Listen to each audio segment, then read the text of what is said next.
யாழ்ப்பாணத்துக்கு எங்களுடைய நாட்டினுடைய கௌரவ ஜனாதிபதி அவர்கள் நாளைய தினம், அதாவது 1/9/2025 அன்று இலங்கையினுடைய பாரிய செயற்திட்டங்களை ஆரம்பித்து வைக்கின்ற நிகழ்வை யாழ்ப்பாணத்தில் இருந்து ஆரம்பிக்க வேண்டும் என்கின்ற நோக்கத்தில் வருகை தர இருக்கின்றார்கள். அதில் பல்வேறு வகையான நிகழ்வுகள் இடம்பெற இருக்கின்றது. அதில் ஒரு முக்கியமான நிகழ்வாக யாழ்ப்பாண மாவட்ட செயலகத்தில் எங்களுடைய குடிவரவு குடியகழ்வு திணைக்களத்தினுடைய ஒரு கிளையினை ஆரம்பிக்கின்ற நிகழ்வு முக்கியமாக இடம்பெற இருக்கின்றது. உங்கள் அனைவருக்கும் தெரியும், வடக்கு மாகாணத்தை பொறுத்தவரையில் வடக்கு மக்கள் அதிக தூரம் கொழும்பு வரை பயணம் செய்து அங்கு காத்திருந்து பல்வேறு சவால்களோடு தங்களினுடைய குடிவரவு குடியகழ்வு திணைக்களத்தினுடைய சேவைகளை பெற்றுக்கொள்கின்ற நிலைமை இருந்தது.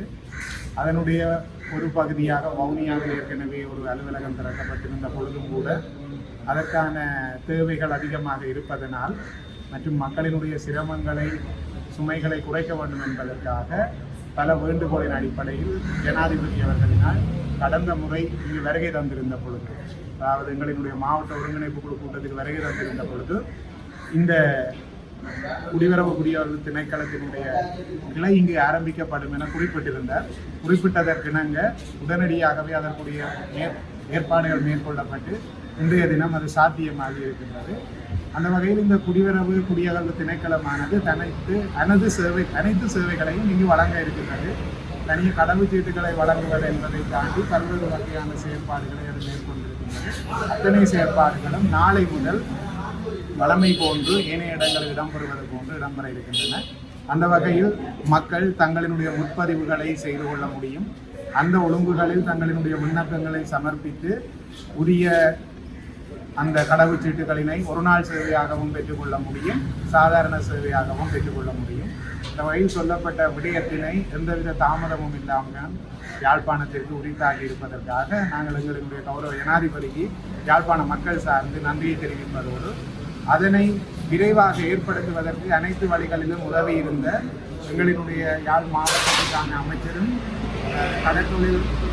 கடல் வளங்கள் மற்றும் நீரியல் துறை அமைச்சரும் யாழ்ப்பாணம் மாவட்ட ஒருங்கிணைப்பு குழுவினுடைய தலைவரும் ஆகிய கௌரவ ராமலிங்கம் சந்திரசேகரன் அவர்களுக்கு எங்களுடைய மனமார்ந்த நன்றிகளை தெரிவிப்பதோடு அவரோடு தோளோடு தோளோடு இந்த செயற்பாடுகளை ஏற்படுத்தி தந்திருக்கின்ற பாராளுமன்ற உறுப்பினர்களுக்கும் மற்றும் எங்களினுடைய அரசாங்கத்துக்கான ஆலோசகர்கள் அத்தனை பேருக்கும் இந்த நேரம் நன்றிகளை தெரிவித்துக் கொள்கிறோம்.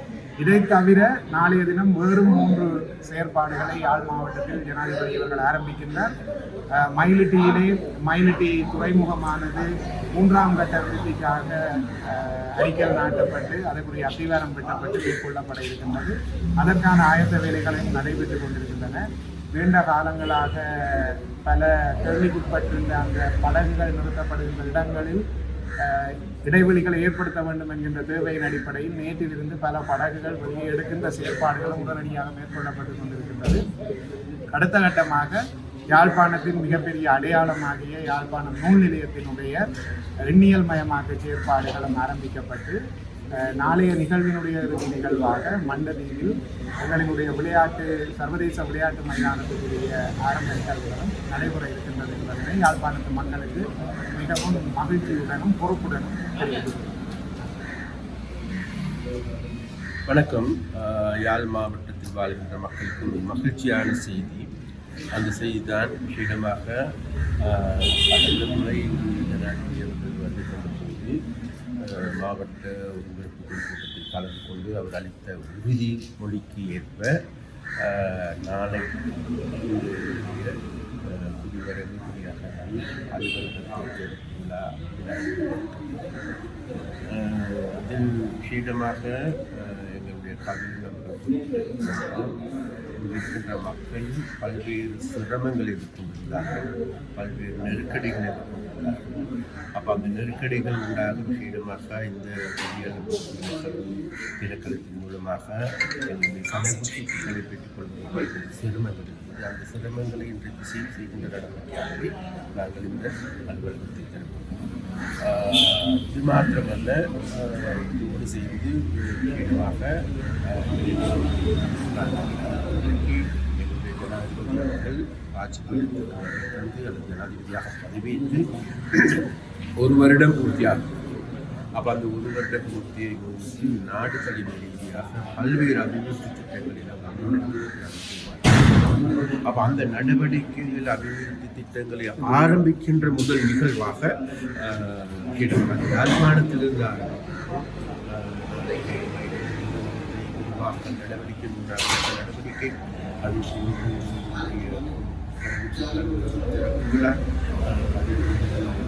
பெருமைக்குரிய எங்களுடைய சொத்தாக்கள் கிடைக்கின்ற யாழ்ப்பாணத்தினுடைய கணினிமயமாக்கல் அல்லது டிஜிட்டலைசேஷன் என்கின்ற நடவடிக்கை ஆரம்பமாக இருக்கின்றது.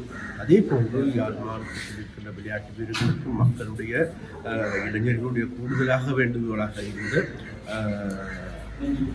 அதாவது தேவையான கிரிக்கெட் மைதானம், சர்வதேச கிரிக்கெட் மைதானம் ஒன்றை ஆரம்பிக்க வேண்டும் நாங்கள் தீர்மானித்திருந்தோம். அதற்கு ஜனாதிபதி அவர்கள் பல தடவைகள் அவர்கள் குறிப்பிட்டுள்ளார்கள்.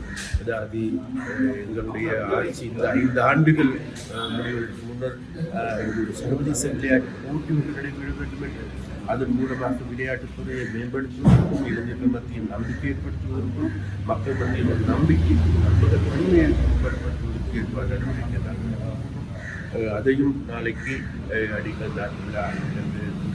அது மாத்திரமல்ல, நாளை மறுநாள் முல்லைத்தீவு மாவட்டத்தில் புதுக்குடியிருப்பில் அதாவது தென்னை முக்கோணம் திட்டம் 3வது கட்டமாக ஆரம்பிக்கப்பட இருக்கின்றது.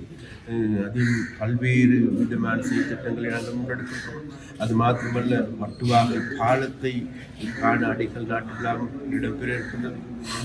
அப்போ இந்த வகையான பாரிய செயற்திட்டங்களை முன்னெடுப்பதற்கு அது மாத்திரமல்ல, குறிக்கட்டுவாருடைய துறைமுகம் அதை இறங்குத்துறை மிகவும் விரிவான முறையில் நவீனமான முறையில் மாற்றியமைப்பதற்கான நடவடிக்கைகள் நாங்கள் எடுத்திருக்கின்றோம். அதே போன்று அந்த வகையான பல்வேறு செயற்திட்டங்களை நாங்கள் முன்னெடுத்திருக்கின்றோம். அது மாத்திரமல்ல, எங்களுடைய கேகேஎஸ் பிரதேசத்தில் பாரியதொரு தொழிற்பேட்டை உருவாக்குவதற்கு, பரந்தன் பிரதேசத்தில் பாரிய தொழிற்பேட்டை உருவாக்குவதற்கு, அதே போன்று மாங்குளம் பிரதேசத்தில் பாரிய தொழிற்பேட்டைகளை உருவாக்கி இன்றைக்கு இல்லாது போயிருக்கின்ற யாழ்ப்பாணத்தினுடைய அபிமானத்தை, கௌரவத்தை நிலைநாட்டுகின்ற நடவடிக்கையாக எங்களுடைய அரசாங்கம் சகலவிதமான அபிவிருத்தி வேலை திட்டங்களிலும் நாங்கள் கூடுதலான கவனத்தை யாழ்ப்பாணத்துக்கு அல்லது வடமாகாணத்தில் செலுத்தியிருக்கிறோம். அந்த வகையில் யாழ்ப்பாணத்தில் வாழ்கின்ற, வடமாகாணத்தில் வாழ்கின்ற மக்களுக்கு கிடைத்த மகிழ்ச்சியான வெற்றியான தருணம் என்று நான் கருதுகிறேன். அந்த தருணத்தை சரியான முறையில் மக்கள் பயன்படுத்துவார்கள் என்று அதனால் மக்கள் நாளைக்கு இந்த நிகழ்வுகளில் கலந்து கொண்டு உங்களுடைய ஆதரவையும் அன்பையும் காரணமாக நான்